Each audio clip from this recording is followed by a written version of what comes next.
Hello everybody, John12 back here again with another video, and I'm here with my official review for The Flash Season 2, Episode 19, titled Back to Normal. Now, of course, if you haven't seen this episode, please go check it out, because this review may contain spoilers. But that being said, let's get into the newest episode of CW's The Flash. Now, up until this point, I want to say that The Flash has been kind of lackluster for me. I don't know why, but I just haven't had a chance to really be impacted by any of the episodes that we've been getting lately. And I think a lot of that has to do with the Zoom character villain arc that's been leading up into the finale of the season. And for me, ever since Zoom's big reveal up until now, this show's been kind of lackluster for me, and I don't know why. Maybe a lot of that has to do with that Zoom reveal, and a lot of it also has to do with the Batman v Superman controversy, but at the end of the day, The Flash has been very lackluster. But before we get into my negatives, let's get into some positives. Number one, my biggest positive for this episode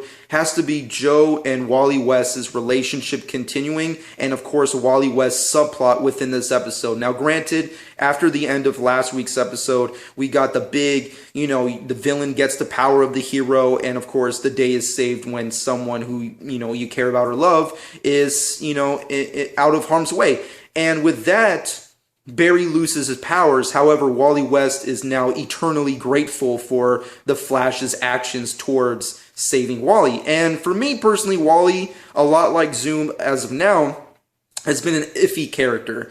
He's okay. The actor who performs him is pretty decent. I would have loved a more traditional Wally West myself, but I get it. They're going for a new 52 route with him, and it is what it is. But in the long run, I think the great thing about what we've been able to see with his character is his evolution and how he's adjusting towards the rest of Team Flash. And a lot of that has to do with his appreciation for the Flash, and I love that. I love the fact that he felt so grateful, and he believes in the Flash, and he has faith in the Flash, and he's so kind of almost has like a fanboy moment by the end of the episode, and it's just so sweet and awesome. And I love Joe and his conversations back and forth. Joe is just great for, fatherly conversations. I mean, like, where the hell is the other guy? Who knows? But he's just a rock, and he's always there, and that's awesome.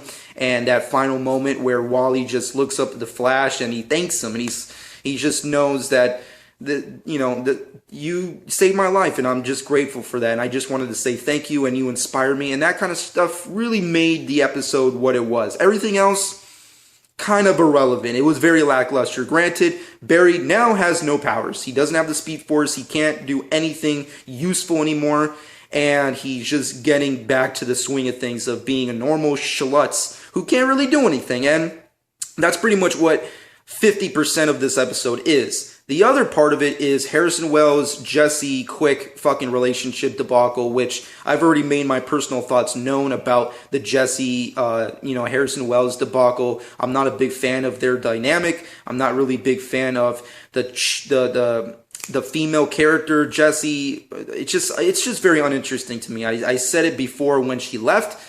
Good riddance. It's a done deal. It's kind of the same thing we had to go with Patty. It's just like, I love you. You're cool. You're obviously, the actresses are very beautiful that they get on the CW. But other than that, there's not really anything there that makes me care. I don't know why it kind of rhymes when I said it that way, but that's pretty much where I'm coming from with this. And the same thing goes for Jessie. Jessie, she's gone, and she doesn't want to do anything with her father, even though it's like, he kind of saved your life a billion times, and he did basically all these terrible things to get you back away from Zoom. So I'm just saying, whatever. It is what it is. She's over there, he's over here, and then of course you have the meta-human, the villain of the week, if you will, come in, who has these, ultra superpowers. However, it comes with a terrible side effect, which is every time he uses his powers, he gets older and ages and becomes weaker, and it's a real big debacle. And that's pretty much what this episode is. It's a big debacle. You have Harrison Wells dealing with Jesse, you have Barry dealing with the lack of powers, you have Iris being there because she has to be there, and then you have the Joe Wally West thing, which I feel is the best part of the episode, and of course a possible, I guess, segue into how Zoom is going to factor into the rest of the finale episodes, and how Barry will inevitably get his powers back, because it's inevitable. I said this last week. It's like we're not going to be that gone away from him having powers, and that's pretty much where we're left off at the end of this episode, which is Harrison Wells, after the debacles of this episode, decides, you know what, we fucked up. We did a lot of terrible things, and even though I'm not completely 100% on board with a lot of things that go around here, it's time to get you your speed back, and that's what I'm going to do. And that's pretty much what I'm guessing most of next week's episode will be a lot about, which is getting Barry his powers back. And at the end of the day, we already knew that was coming, so it's not a big shocker. But, however, with all that being said, the two biggest things that really annoy me with this episode, number one, the Zoom debacle. Let's put it out there. Zoom has come to the realization after he pretty much killed Killer Frost, which is what it is. I mean, I'm just saying, it was just cheesy. I will say this. Everything that deals with Caitlyn and Killer Frost was so cheesy, it's biblical how cheesy they went with the freaking Killer Frost Caitlyn Snow debacle. I mean, I'm just saying, I said it when we went to Earth 2 on this season, which was, it's cute to see your goody-goody two-shoes fucking actors be bad for a moment, but it's like, I can't take it serious. I really can't. Granted, it's a TV show, you're not supposed to take it serious, but at the same time, it's like, I can't take a cutie little actress or actor trying to be, you know, the complete opposite of their regular actor stay, or character stay rather, in another kind of segue. It's just, I can't take it serious. It's just too goofy and cheesy for me, and that's what the Killer Frost Caitlyn Snow was. But that thrown aside, the Zoom plot twist. Zoom decides that he's conquered Earth 2, which is debatable at best. I mean, I'm just saying, we went to Earth 2 for like, what, 2 episodes or 3? And the Earth seemed okay. I mean, granted, there's crime and there's metahumans, but it seemed like all of them kind of died. So Zoom's kind of like the last one left. So in his twisted mindset, which is stupid, he decides that he's conquered Earth 2 and he's got the Speed Force that will, I guess, fuel him for how long. And now he decides that he doesn't want to take any more Speed Force. He wants to conquer all these Earths because that's more fun or whatever the hell. And he's going to take, I guess, Caitlyn along for the ride because he has a boner for her. And, okay, sure, that's a villain trait to go with. I want to conquer all these Earths. If there's a multiverse, I want to conquer all of them. Okay, sure, I'm on board with that. Sure, that's like a Lex Luthor, you know, Brainiac type of thing to go for. Okay. However, Zoom is not intelligent to the point where he can conquer everything, and on top of that, he's only one guy. And on top of that, he has no more minions. And then on top of that, okay, you're going to conquer all these Earths. Pretty sure Earth 1, let's just say, for the sake of the argument, he wins. And he gets to go all to these alternate universes, these other Earths, these of the multiverse. There's the Supergirl Earth, which is now a part of the Flash universe. Hence the World's Finest episode that came out recently on Supergirl. How is Zoom going to take out Supergirl?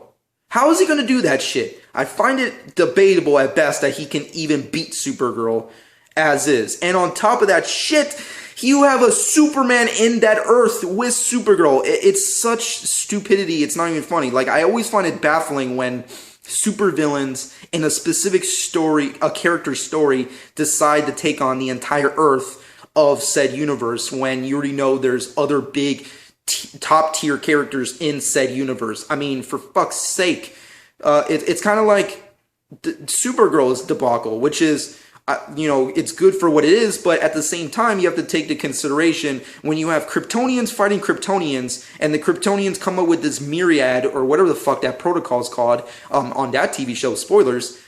How are you, in the mindset of a villain, thinking you could win? I mean, granted, sure, if you defeat Supergirl, you have the city, you have National City, and maybe you win.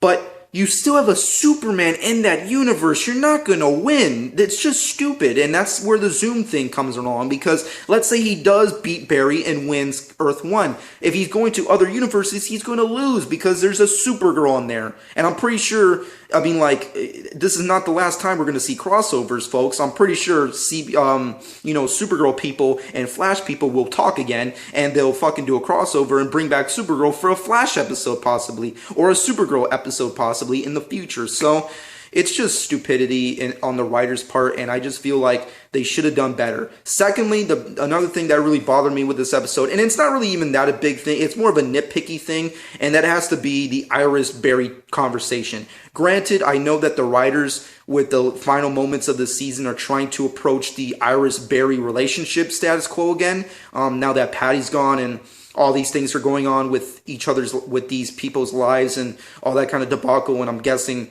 Iris's new love interest with her boss or whatever didn't really work out, so they're trying to do the Barry Iris thing again. And I'm appreciating that. Okay, sure, they're inevitably supposed to be together, so okay, sure. But however, the thing that really bothered me with the conversation is less about the conversation itself, but what builds up to the conversation. Barry is it's a CW, so main characters are always conflicted and they need lots of cheesy dialogue to spit at each other. Sure. However, the thing that really bothered me was Joe winking and kind of telling Iris, you know what, you got to go talk to that guy. You need to set him straight. You got to give him some guidance, some inspiration. Do the lovey-dovey thing for him.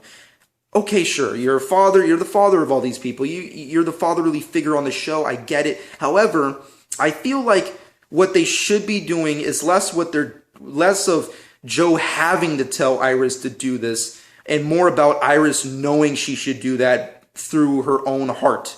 It's kind of like the Avatar thing, which I wish Flash would incorporate a little bit more of. On Avatar: The Last Airbender, spoilers, but it's an amazing animated show.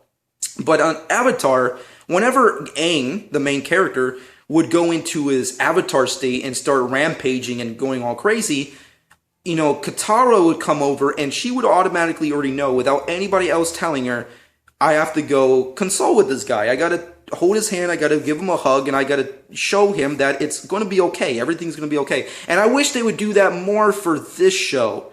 In the sense of Iris should already know that she should talk to Barry, and less of people having to tell her that she should talk to Barry. Especially if you're trying to approach this Barry-Iris relationship thing again. But that's just me. I'm just saying it's a nitpicky thing. It's not a big deal, but that's just something that's kind of bothering me. I mean, like, look, I love you, Joe, but she knows what she got to do. Let her do what she's got to do. Don't fucking tell her what she got to do. That's just where I'm coming from. But overall, this episode was okay. It's not great. It's not amazing. Once again, the Flash episodes as of late have been very lackluster. I'm hoping for some epic stuff to happen in the following weeks with the finale episodes. But as it stands, the Flash, season 2, episode 19 is a solid 6.5 out of 10. It's an okay episode, but just not great. My final verdict is a 6.5 out of 10. But let me know what you personally think in the comment section below. Did you agree with anything I had to state? What are your personal thoughts on the Barry Iris thing and the Zoom debacle and, of course, everything else in between? How is Barry going to get his powers back? Let me know what you think in the comment section below. But with that being said, shameless plug time. Follow me on Twitter and Instagram at Jonk12. Subscribe to my channel if you haven't done so already. And hope you guys enjoyed. And this has been Jonk12.